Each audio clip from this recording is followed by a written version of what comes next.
this 10-minute masterclass, I am going to talk all about what to do when your child wakes up shortly after going down to sleep, and look at why this happens and then what it is that we can do about it.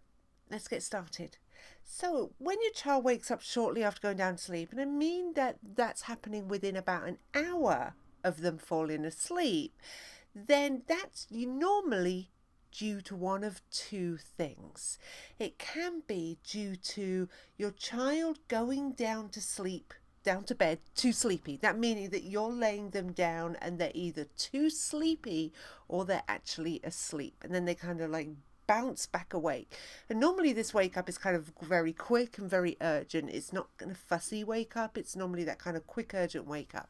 And so if that is the case, then doing some gentle sleep training can be a great way of eliminating this wake up from happening altogether, because your child will then have those skills to get themselves to sleep, back to sleep, and easily through their sleep cycle. So some gentle sleep training can help. But this wake up may also happen due to hunger. A lot of times people find that this is actually a hunger thing. And what can actually happen is if you're working on doing some reducing down some feeds or some gentle sleep training, that actually then your child is hungry because you maybe are not feeding for as long, because you are trying to then get them to be falling asleep more independently.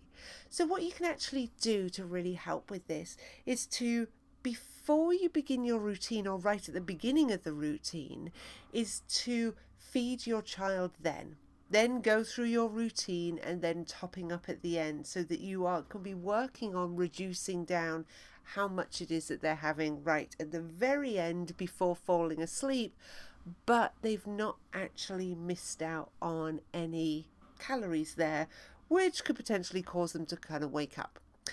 So if you are having this wake up and you are working on trying to eliminate this wake up, actually the best thing to do with this wake up, because it's kind of due to something else going on, is to help your child as quickly as possible.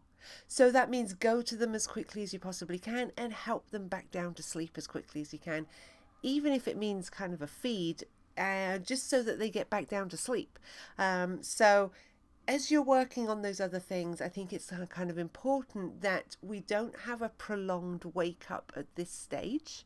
So I think that actually helping as quickly as possible back down to sleep, even if you are kind of waiting in the room for that to happen, one, it means your child is back down to sleep as quickly as possible. It's had less of a disturbance on their sleep cycles, because how we kind of set up the tone for the beginning of the night can sort of influence the rest of the night. So that can actually help getting back down to sleep as quickly as possible there, can actually then help set up a better night for us.